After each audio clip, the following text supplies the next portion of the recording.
as not just individual teams, but as synchronized teams of teams can have just as many challenges as the initial adoption period had.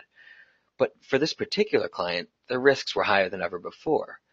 Their plane had already taken off, and the challenge was to swap out some key systems and improve the crew's skills while the plane was still in flight. Of course, along the way, we discovered some basic process gaps that needed addressing before they could even begin to effectively scale. For example, there was no clear definition of done across the program or even the teams really. So quality standards varied all over the place and true predictability was hard to gauge.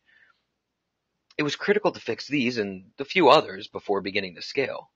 So once these issues were addressed and having had more than a year of prior experience practicing Scrum, their journey to scaling wasn't terribly difficult, but it did require a lot of really careful strategy and lots of hand-holding or lots of hands-on coaching in order to get everyone rowing in the same direction.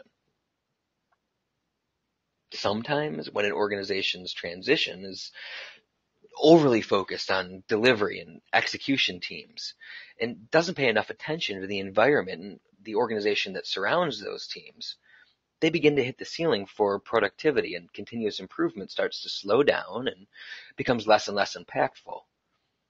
Usually, whenever I've encountered this, one or many teams have been off and running for somewhere between a few months and a year, and they start running into organizational impediments that are out of their own control and are also preventing them from fully taking advantage of the agile practices they've been taught or the new ones they're trying to implement on their own. Usually, though, the more motivated and courageous teams will try to lift this ceiling and exert influence to help conditions improve, but in large organizations where established structures, deep